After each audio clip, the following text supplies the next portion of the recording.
Mvulana wa miaka 10 alianguka kwa bahati mbaya kutoka kwenye jengo.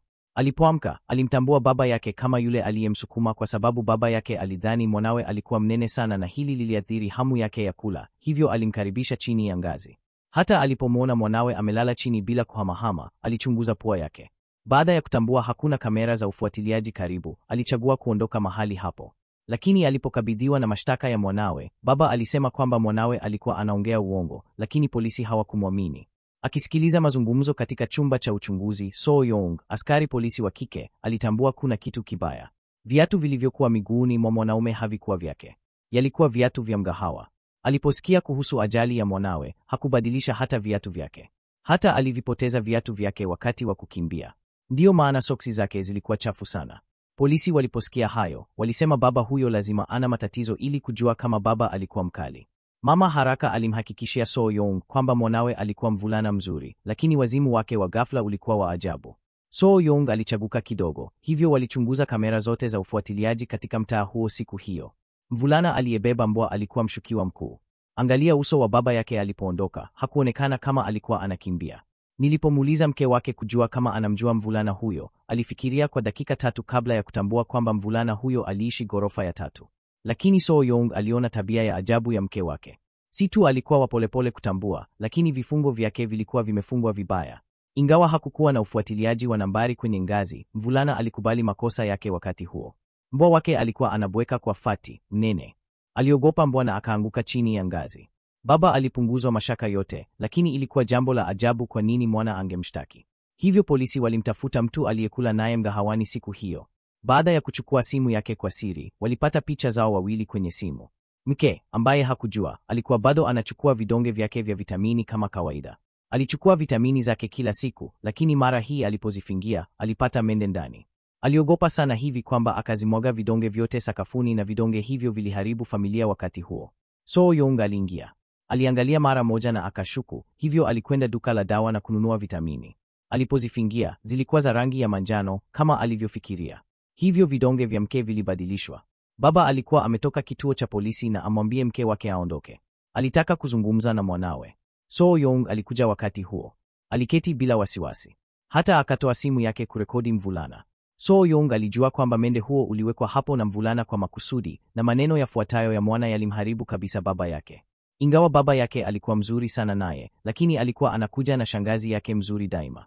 Tabia hiyo ilifanya mwana dhani kinachoendelea, lakini hakutambua kwamba shangazi mzuri alikuwa amezungumza na baba yake.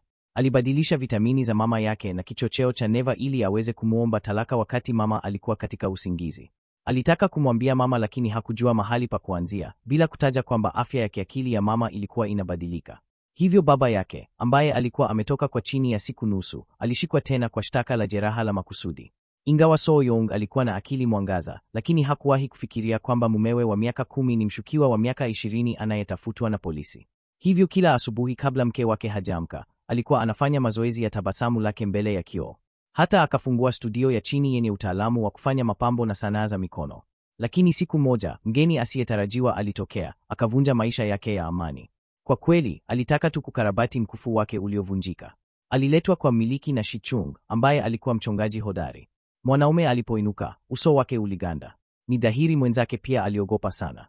Ingawa mwanaume alisema alikuwa na shughuli nyingi leo, alimuita jina lake Hyunso. Hata akajaribu kuthibitisha. Unajua, walikuwa pamoja vijijini, akiona amekubaliwa. Hyunso alikomea kujifanya. Alimuuliza anataka nini. Ingawa mwanaume alisema alikuwa anatafuta tu Baek Sukseong, mume wa Sujung, sikukusudia kukutafuta. Ni dhahiri ana hofu sana ya mwanaume aliyekuwa mbele yake. Akijua kwamba mwenzake anamjua mke wake, Hyunso mara moja alibadilisha mtazamo wake na amuite kunywa chai kabla ya kuondoka. Unaweza kufikiria hata mwacha kwa urahisi.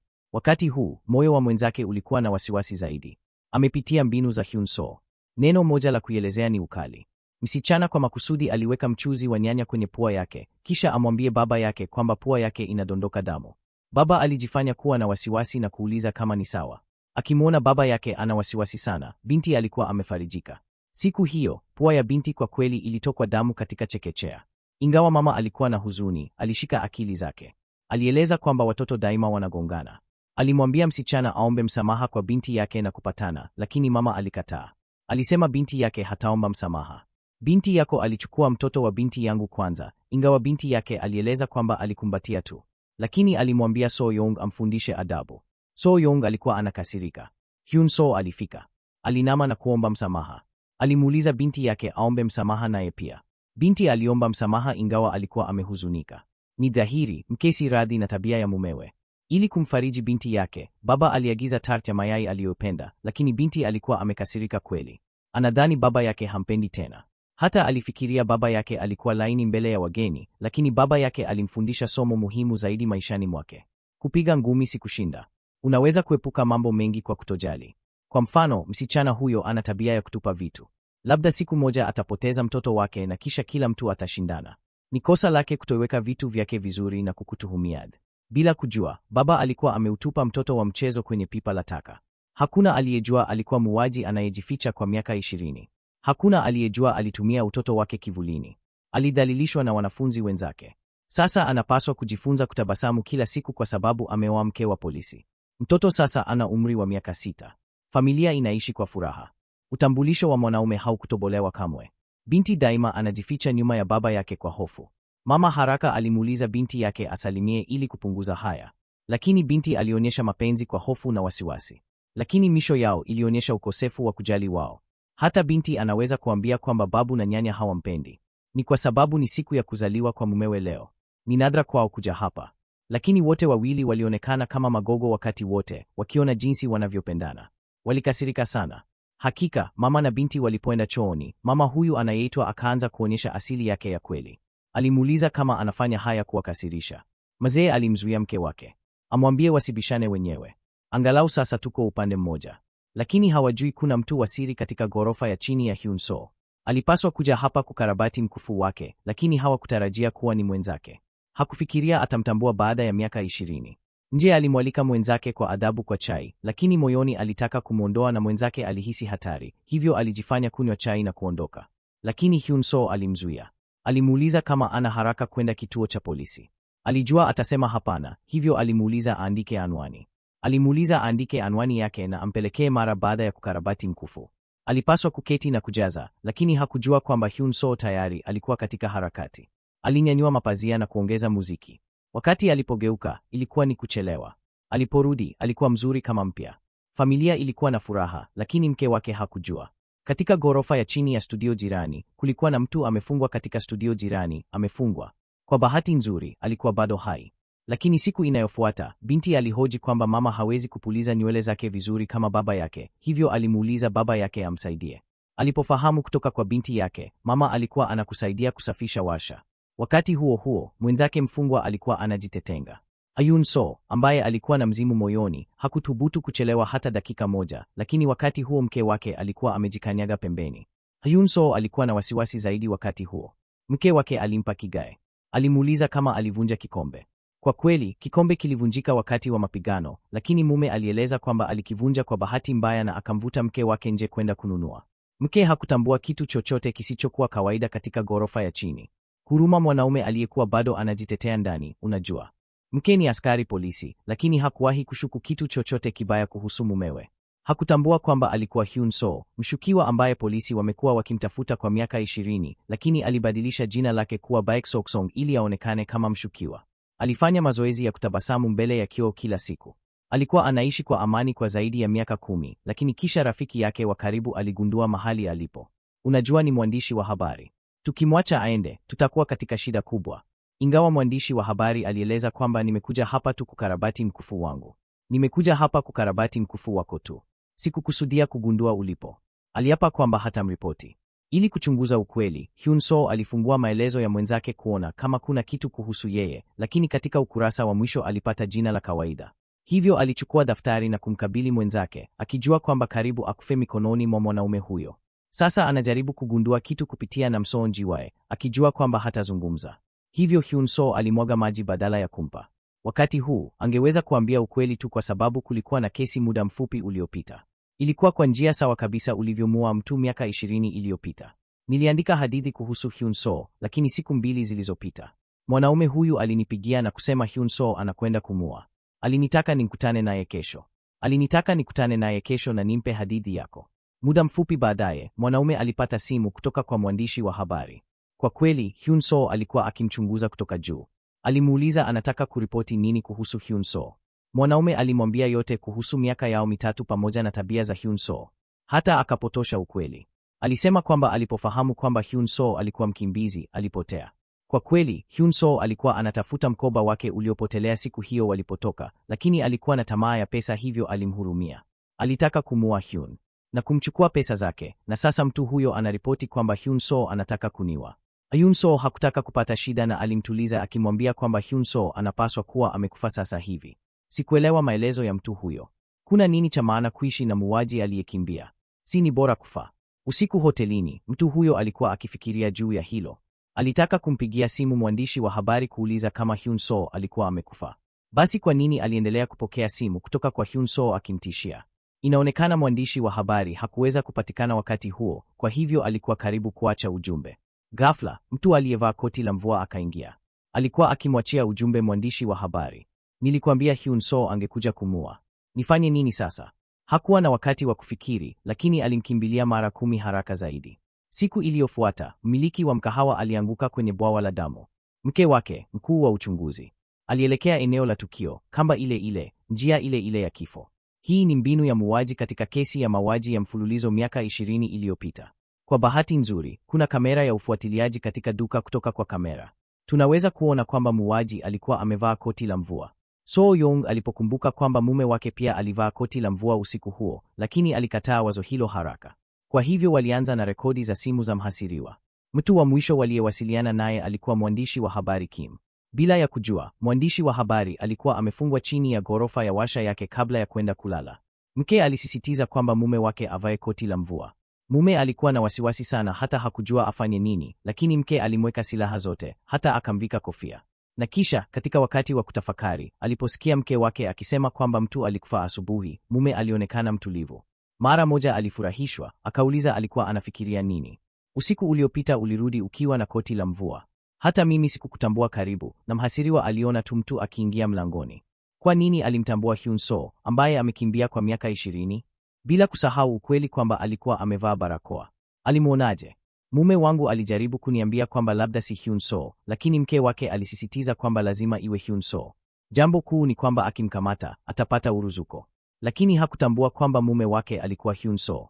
Hata hakujua kwamba karibu alimua wakati wa mchana. Alienda nyumbani kwa mwandishi wa habari kutafuta habari. Lakini kabla ya kuketi, kulikuwa na mlango wa jicho la paka. Ilikuwa mke wake, mkuu wa uchunguzi. Alijua angeingia. Alikuwa tayari kwa ajili yake.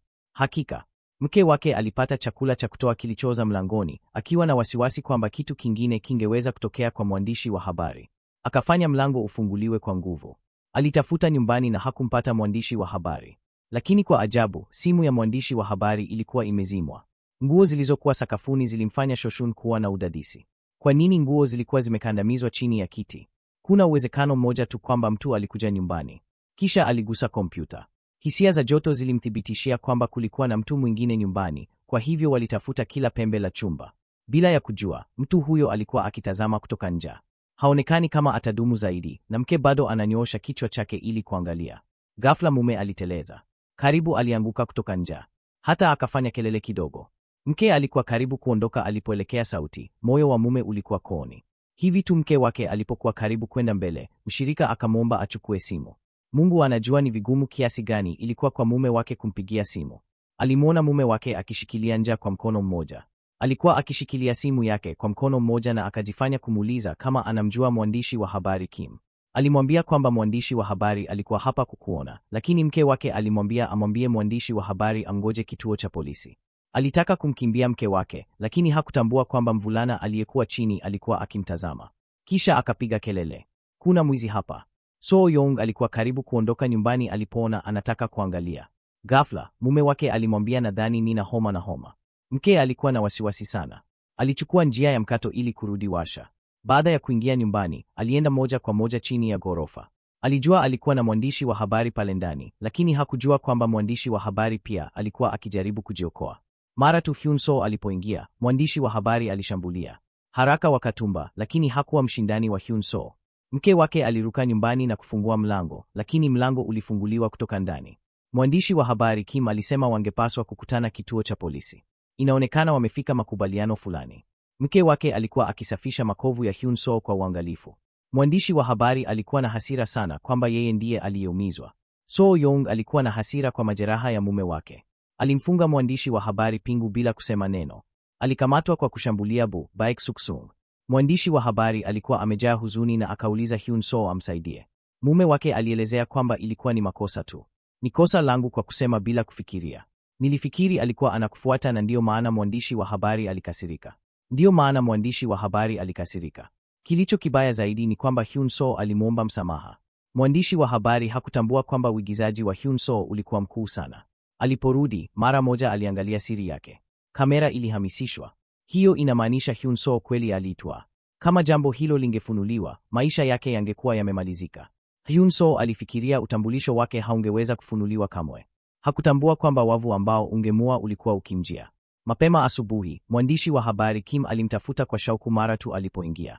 Alisema kulikuwa na kesi ya mauaji. Hyun Soo aliashiria kwamba watoto wake walikuwa nyumbani, lakini mwandishi wa habari hakuweza kuzuia kumwonyesha habari. Sikutambua kwamba polisi walikuwa wamefanya dhana ya kipumbavu kwamba kifo cha mmiliki wa mkahawa kilikuwa matokeo ya mauaji ya miaka 20. Hyun Soo, muuaji aliyekimbia kwa miaka 20, ana jukumu la kifo cha mmiliki wa mkahawa. Mwandishi wa habari alimwomba afikirie kwa nini mtu angeweza kujifanya Hyun Soo. Aliogopa kwamba binti yake angegundua. Yeye ni afisa wa polisi na alikuwa akimhoji mke wa marehemu. Hyun Soo na mume wako walikuwa na nini kinyume? Kwa kweli, mke anajua tu kwamba walikuwa wanapeleka chakula kwenye mkahawa, lakini mume wake alikuwa akipokea simu za kitisho kutoka kwa Hyun Soo usiku wa manane na alionekana kumwogopa. Ili kujua ukweli, walipata mkahawa. Lakini kwa ajabu, vyakula maalum vilikuwa sawa kabisa na vile ambavyo mume wake alimtengenezea. Wakati huo, alijaribu kumshawishi awe mpishi na Hyun Soo akamvuta mwandishi wa habari nje. Alimuuliza alitaka nini.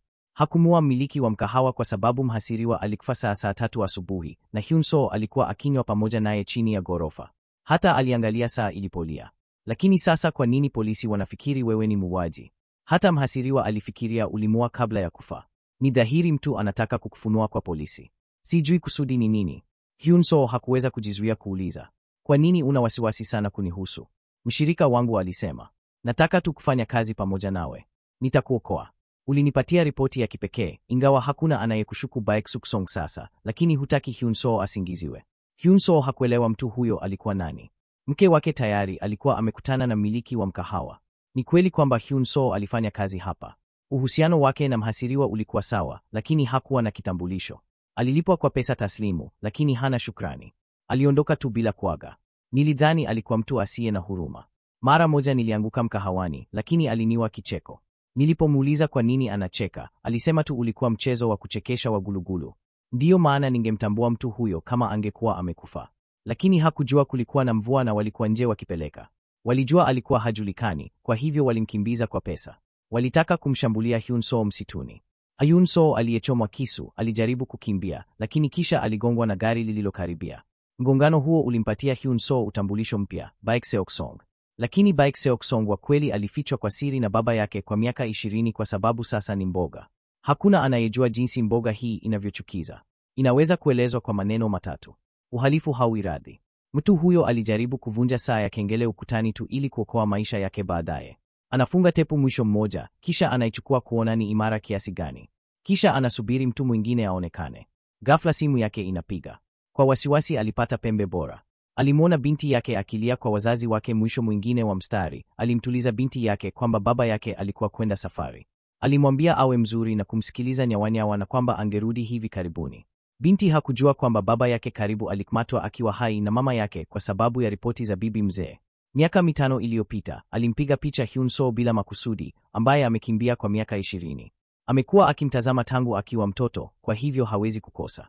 Alipokea kidokezo muhimu kama hicho. So Young hakudadisi dakika hata wakati huo. Hyun Soo alipokea simu kutoka kwa mshirika wake.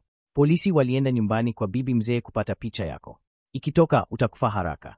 Ili kuharibu picha, ilikuwa lazima wawe hatua moja mbele ya polisi. Kwa hivyo walichukua njia ya mkato kwa nyumba ya bibi mzee. Walikuwa na mpango. Mshirika alimkaribia na kuiba picha. Hyun Soo alijificha kwenye chumba kwanza, lakini mara tu mwandishi wa habari Kim alipoingia nyumbani, alitambua bibi mzee alikuwa amefungwa kabla hawezi kutenda. Alishambuliwa kutoka nyuma. Hyun Soo, aliyekuwa akingoja nje, ghafla alitambua kivuli kirefu kilipita na alimfuata kwa silika. Haraka alimbandia mti. Alitambua kwamba yeye ndiye aliyetaka kumua, kwa hivyo alichana barakoa. Kwa ajabu, hakumtambua, lakini alimtambua. Aliuliza aliko wapi Yong Mi Soo. Hyun Soo alishangaa na jina hilo, lakini mtu huyo alimkumbusha kwamba polisi wangekuja hivi karibuni. Tutakutana hotelini mbele, na polisi walifika mlangoni, na ilikuwa mke wa Hyun Soo. Aliposikia ghasia, Hyun Soo alikuwa tayari kuondoka. Wakati alikuwa akipanda ukuta, mke wake alimuita jina lake. Hyun Soo alijua hakuweza kukamatwa na mke wake, kwa hivyo alichagua kukimbia. Lakini mke wake, mkuu wa uchunguzi, hakumwacha aende. Mume alikimbia mbele na mke akamfuata. Haraka alimwongoza kwenye ghala la zamani. Mke alijaribu kupata swichi kwa msaada wa tochi. Hyun Soo mara moja akachukua nyundo. Mke alipobonyeza swichi, Hyun Soo alitupia nyundo haraka na kwa usahihi. Taa ilijilipua ghafla, kisha Hyun Soo akaweka kitambaa kichwani mwa mke wake. Alitaka kuondoka, lakini alipoona chombo juu ya kichwa chake kikaribia kumpiga mke wake, aliruka mbele kwa silika kumlinda, lakini aligongwa na chombo. Kisha haraka akamfunga mke wake pingu na kukimbia. Kisha akaenda mahali ambapo alikuwa amepatana na mtu huyo. Wakati huo huo, Soo Yong alipatikana na kuokolewa na wafanyakazi wenzake. Kwa bahati mbaya, picha ilichukuliwa. Nilifikiri Hyun Soo angekuwa wa kwanza kutumia hali hiyo, lakini polisi walipata shabaha mpya. Teksi ya kishuku ilipatikana nyumbani kwa mhasiriwa. Teksi ya kutilia shaka imekuwa nyumbani kwa mhasiriwa kwa siku 10. Haijatokea tangu siku ya tukio. Ikiwa ni kuhusu dereva, polisi walimfikiri mara moja dereva wa teksi aliyekuja kituo cha polisi siku chache zilizopita. Hata akaacha kikombe hapa. Soo Yong aliripoti kwamba picha zilichukuliwa. Nani alikuwa msuluhishi? Polisi walifikiri mara moja kuhusu kikombe. Walikifungua na kuona kifaa cha kujasusi ndani. Hiyo inamaanisha dereva ni mshtakiwa mkuu. Lakini Soo Yong hakutarajia. Polisi walipata saa katika ghala alipofungwa. Saa mbele yake ilimfanya Soo Yong agande kwa sekunde 5. Aliangalia nyuma ya saa kwa kutokusadiki. Ilikuwa ya mumewe, Baek Suk Song. Mtu aliamka akajikuta katika bwawa lililokauka na kuna mtu anamtazama. Awali, alifikiri angeweza kuokoa maisha yake kwa kipande kidogo cha kioo, lakini hakutarajia kwenda upande mwingine wa miadi. Huyu kijana alionekana ana mbegu za tikiti maji mkononi. Ghafla, alitumia kutokuwepo kwake na kumgonga kwa kutumia dawa za kulevya, ingawa Hyun Soo alimchoma kwa kipande cha kioo alichokuwa ameandaa, lakini dereva alimvuta kurudi kabla hajapanda. Unaweza kufikiria jinsi mtu alivyomchukia. Baada ya kusubiri miaka 20, mtu alishika fursa ya kuwasha swichi ya kutoa maji kwenye bwawa. Hakumpa nafasi ya kuishi, lakini Hyun Soo hakujua alichomfanyia. Dereva aliashiria picha ukutani. Ulimficha wapi mke wangu Mi Soo? Hajaonekana tangu alipanda gari la baba yako miaka 20 iliyopita kwa sababu ulimpa baba yako ushahidi. Ndiyo maana baba yako alipona. Lakini Hyun Soo alisimama akisema hatukuhusika na kutoweka kwa mke wako. Lakini sikutambua mtu alitoa kistari. Kistari hiki kilimtolewa na dada yake mwenyewe, lakini mtu alisema ni kistari cha jozi kilichotengenezwa. Ni cha kipekee duniani, kimoja changu na kimoja cha mke wangu. Kwa bahati nzuri, mmiliki wa mgahawa alikiiba kutoka kwako. Niligundua bado unaishi. Sikumuua mmiliki wa mgahawa kwa kujifanya njia ulivyofanya. Kwa nini polisi wanatafuta picha yako? Hyun Soo anakumbuka katika maziko ya baba yake. Dada yako alimpa kistari yeye mwenyewe. Alisema alitaka kiwe naye ili kimhifadhi salama. Na alipochukuliwa na dereva, alipoona na mke wa mmiliki wa hoteli alipokuwa na uhakika ni mumewe. Mke hakuwa mtulivu tena kwa sababu tayari walijua kwamba dereva alikuwa muuaji na njia ni katili sana. Lakini dereva alitaka kujua tu wapi mke wangu alikuwa. Lakini Hyun Soo tayari alikuwa amezama majini na hakuweza kupumua. Hivi karibuni polisi walipata mahali hapa kulingana na mahali pa teksi. Mke aliingia kwa haraka, lakini alipofungua mlango, alishambuliwa na dereva. Kwa bahati nzuri, Soo Yong aliweza kujilinda. Kisha wafanyakazi wenzake walimtunza. Soo Yong aliharakisha kuokoa mumewe, lakini mumewe tayari alikuwa amezama majini. Hakujua kama bado alikuwa hai, kwa hivyo aliruka ndani. Mwenzi alichomwa, kisha akaanguka nyuma kwa kisasi. Kwa bahati mbaya, nyuma ya kichwa cha dereva iligonga mashine. Soo Yong alimuona mumewe hawezi kusonga na alikuwa karibu kuvunjika. Hivi karibuni Hyun Soo alienda haraka hospitalini. Baada ya kuwa katika usingizi kwa muda, Hyun Soo aliamka ghafla. Labda aliogopa kwamba utambulisho wake utafichuliwa. Alijiuliza kwa silika alitaka kuondoka. Hata hakuvaa viatu vyake. Aligongana na mke wake, Soo Yong, aliyekuwa amefika tu. Alirudi hatua mbili kwa ufahamu, lakini mke wake alikimbia moja kwa moja kwake. Baada ya kukumbatia, moyo wa Hyun Soo ulishuka. Kwa bahati nzuri, utambulisho wake bado haukugundulika, lakini mama wa Hyun Soo alipoingia nyumbani, alimpiga kelele. Alimwambia mama wa Soo Yong arudi nyumbani kwanza. Lakini maneno ya mama mkwe yalikuwa na dalili ya alichosema. Kama msimamizi, So Young alihisi kuwa kuna kitu hakiwa sawa. Alihisi kwamba familia ilikuwa ikimficha kitu. Huku dereva amerejeshewa maisha yake, lakini ni ajabu kwamba alirejeshewa fahamu. Lakini anahisi kama ana ugonjwa wa akili. Kuna sababu ya kutenda kama ana ugonjwa wa akili. Ni kwa sababu baba na mwana wanajaribu kuelewa jinsi ya kumnyamazisha dereva. Baada ya yote, utambulisho wa Hyun Soo hauwezi kufichuliwa. Vinginevyo, sote tutaenda jehanamu. Wanabudi kumwondoa dereva. Lakini So Young alimshuku. Kwa hivyo usiku wa manane, alienda katika kiwanda cha mumewe akiwa na vifaa vyake. Alikuwa akitafuta mlango wa chini ya ardhi. Hakuwa amewahi kuwa chini ya ardhi kabla. Mama alikuwa akifanya maziko ya mwanawe. Ghafla aliangalia kitu chini ya kitanda. Alifikiri mwanawe alikuwa akificha kitu, lakini hakutambua alikuwa ameficha picha nyingi na jambia lenye damu. Aliogopeshwa sana hivi kwamba alilitupa mara moja. Hakujua wakati mwanawe alipata tabia hii. Kilicho cha kutia uchungu zaidi ni kwamba kulikuwa na makucha yenye damu ndani. Sasa alikuwa ameangamizwa kabisa. Ni dhambi gani aliyopaswa kuzaa mtoto kama huyu? Alitaka kujiua kwa jambia, lakini ghafla alimkuta mwanawe akichimba shimo uwandani. Alikuwa akitazama moja kwa moja kwa sababu bado kulikuwa na mtu asiyesonga amelala pale. Kwa kweli, saa moja iliyopita. Mwanawe alikuwa akiendesha gari kawaida, lakini sijui kama alikuwa na bahati mbaya. Alijibu simu tu. Hakutambua kwamba alikuwa amemgonga mtu na akashtuka, kwa hivyo hakuwa na chaguo ila kumrudisha. Mama alimuuliza mwanawe. Akitetemeka alikuwa akifanya nini? Alimuuliza mwanawe alikuwa akifanya nini, lakini alimwashiria mtu aliyekuwa chini. Alisema si kosa langu kwamba alikimbilia mbele ya gari langu na kufa. Mama alimuuliza kama alikuwa atamzika. Ghafla alitambua kwamba mtu aliyekuwa chini alionekana anapumua, lakini alifanya kama hakuona. Alimwambia mama yake aingie ndani na asishikwe na mvua. Mama wangu alikuwa na uhakika amezalisha ibilisi. Angewezaje kufanya hivyo kwa utulivu? Aliona kwamba mwanawe hakutaka kuacha. Mama alikuwa na wazo moja tu akilini, kumwacha. Kisu alichokuwa akishika mkononi haikufanya kazi tena, kwa hivyo alimchoma mwanawe alipokuwa haangalii. Alifikiri angekomesha uhalifu wa mwanawe, lakini hakutarajia. Baba aliokoa maisha ya mwanawe kwa ustadi wake wa kimatibabu, ingawa alikuwa mzurura. Hawakumwacha kamwe, lakini hakujua kwamba mwanawe angekuwa msiba. Alipoamka, angeweza hata kuvunja familia yao. Na Hyun Soo aliamka baada ya mwezi mmoja kwa matibabu ya mkurugenzi. Alijitahidi kukumbuka kilichotokea. Mwenzi alijaribu kumua ili achukue pesa zake mwenyewe. Walijua hakuwa na kitambulisho. Hata kama kitu kilichotokea, polisi hawangeweza kugundua. Lakini alipochomwa na kukimbia, aligongwa na gari lililokuja. Ingawa hakujua alikuwa wapi, lakini alijua utambulisho wake haukuweza kufichuliwa. Alitaka kuondoka kwa mguu wake uliojeruhiwa, lakini alitambua kwamba familia hii ilikuwa tajiri sana, kwa hivyo alitaka kupata pesa kidogo kuondoka.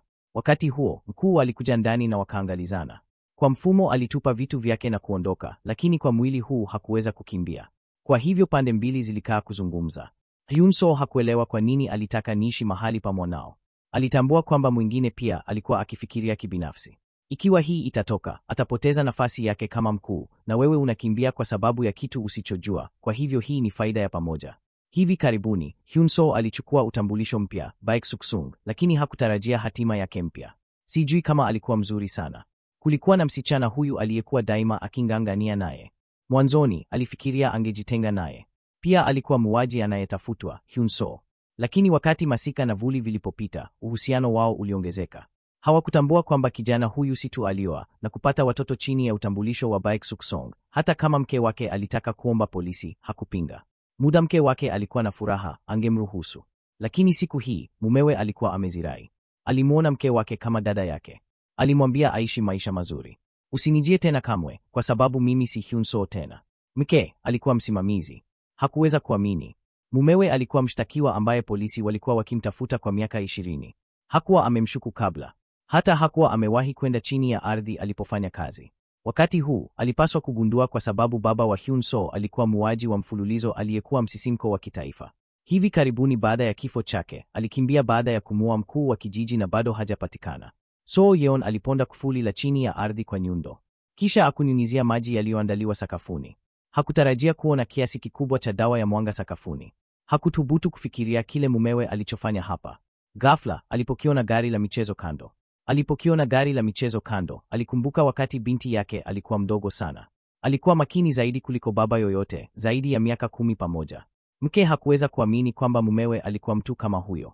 Ili asisumbuliwe na polisi, aliamua kumchunguza kwa siri. Kisha akampa zawadi kwa sababu ya kuondoka hospitalini. Kwa uso ni saa, lakini kuna siri ndani. Mume hakufikiria mara mbili na akavaa mkononi mwake. Hakujua ilisababisha tatizo. Usiku mumewe alipewa wasiwasi, kwa hivyo alienda nje peke yake kwa utulivu. Wakati huu mke wake hakuwa makini kama awali, na Hyun-soo alienda haraka kwa rafiki yake, mwandishi wa habari Kim. Kadri alivyofikiri zaidi, ndivyo alivyoona kuna kitu hakiwa sawa. Kwa nini dereva alisema mke wake alipotea baada ya kupanda gari la baba yangu miaka 20 iliyopita?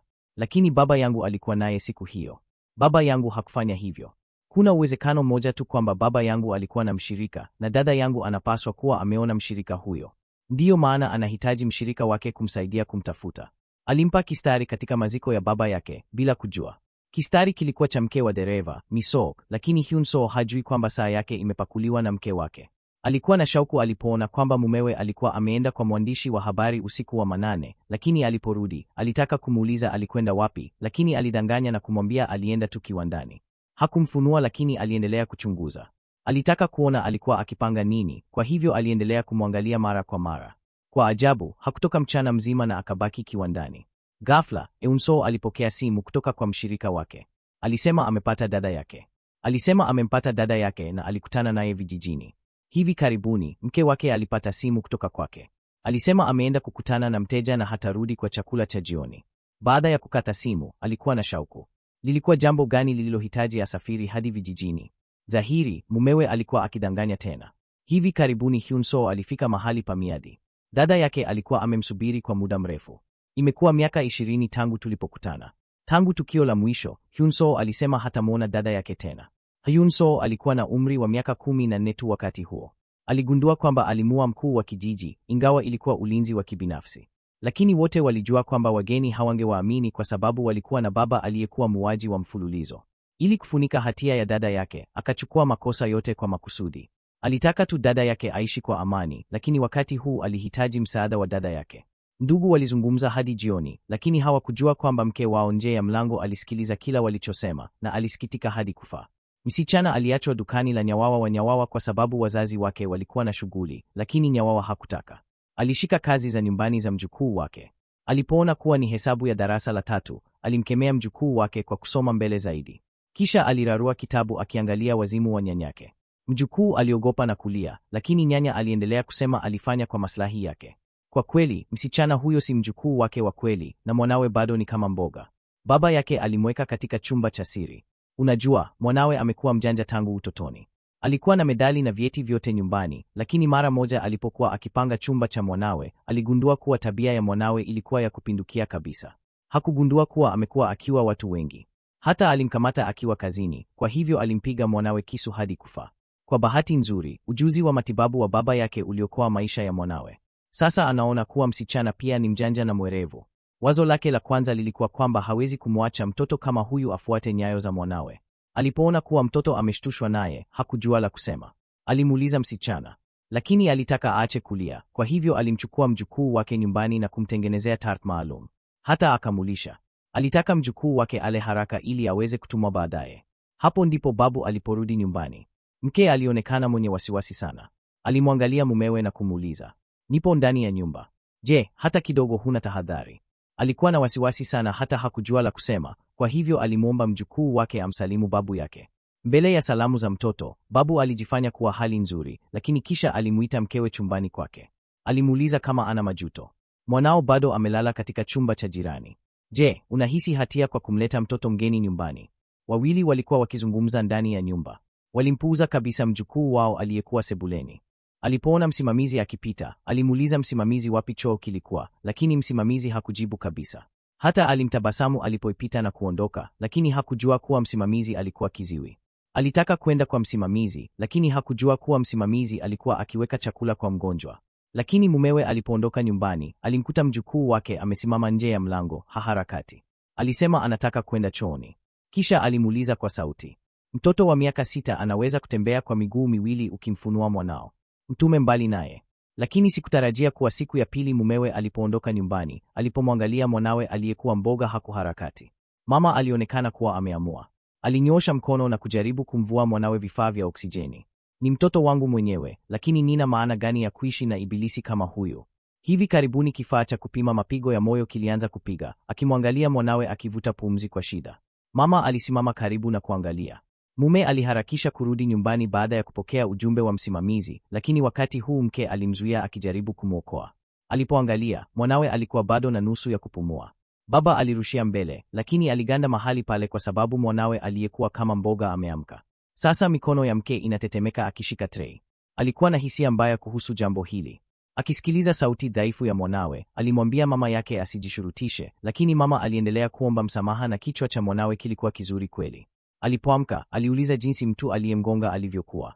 Mioyo ya wanandoa ghafla ikasinzia, wakitambua kuwa utambulisho wake umebadilishwa na mtu huyu na ameoa na mtoto. Lakini hawakujua kuwa Hyun-soo tayari alikuwa akiumia kwa sababu alioa mke mkuu wa uchunguzi. Anafanya kila awezalo kumkamata Hyun-soo. Hivyo akawa na wasiwasi kwa ajili yake, lakini yeye si mshirika wa polisi. Ili kupunguza mkazo wa mkewe na kuthibitisha kuwa Hyun-soo hakuwa mshirika, alivua pete yake. Alifanya uamuzi wa hatari, lakini hakujua kuwa mkewe alijua kuwa yeye ni Hyun-soo. Mwanamke wa miaka 50 alitupwa msituni. Alikuwa msimamizi kiziwi na bubu. Kwa kushangaza, alama za vidole vya muuaji hazikuwa katika hazina kabisa. Wazo la kwanza la mke lilikuwa mumewe. Aliporudi, alichukua alama za vidole vyake kutoka vipodozi vyake. Kisha alizilinganisha na kugundua zinapatana kabisa. Ingawa hakuweza kuamini, ukweli ulikuwa pale. Alilazimika kumleta mumewe mahakamani. Kwa kweli, msimamizi alikuwa akimtunza mgonjwa katika nyumba kubwa, lakini hakuweza kufikiri kuwa mgonjwa huyu atamua. Sijui kama ni kwa sababu anakufa. Mgonjwa aliamka kwa muujiza. Ingawa ni kiziwi na bubu, lakini kijana mkuu alikuwa akimwangalia. Daima alihisi kuwa msimamizi huyu alikuwa na jambo lingine. Hata alimuuliza mama yake anachojiwa kunihusu. Mama alimwambia asiwe na wasiwasi. Tulisaini makubaliano ya usiri aidha. Yeye ni wajibu wake tu kuniangalia. Hajui chochote, lakini kijana mkuu alisema ingekuwa bora kumfukuza mapema ili kuwa salama. Alijifanya kuzungumza na msimamizi, kisha akamshika mkono na kumvuta chini. Alimuuliza kama kweli hajui kusoma midomo. Msimamizi aliogopa sana, lakini haraka aliandika kwenye karatasi kuwa hakujua kusoma midomo. Alipoona akiandika, kijana mkuu alielewa kuwa kulikuwa na tatizo na msimamizi. Hakika, msimamizi alipopita karibu na chumba cha masomo, alisikia baba na mwana wakizungumza. Alikuwa na ushangilifu na kusikiza ghafla. Kijana mkuu alionekana kuhisi kitu. Msimamizi aliogopa sana hivi kwamba alienda nyuma haraka, lakini hali hii haikumtoroka kijana mkuu. Alimwonya baba yake awe mwangalifu kuhusu kuta za nyumba. Lakini mchana, msimamizi alichukizwa. Haraka aliwasilisha uongozi wake kwa bibi. Bibi hakutambua kuwa msimamizi alikuwa na ujasiri wa kuuliza. Si tu alimuuliza amlipe pensheni yake, alimuuliza amlipe ziada kwa usiri. Tafadhali nilipia jumla moja wiki ijayo. Tafadhali nilipia jumla moja wiki ijayo. Bibi hakuelewa ada ya usiri ilikuwa nini, lakini mlezi alisema, najua kila kitu kuhusu familia yako na wote ni hatari. Bibi alimwomba asiondoke na kuongeza mshahara wake mara 2, lakini mlezi alidhamiria kuondoka. Sasa bibi alikuwa na wasiwasi.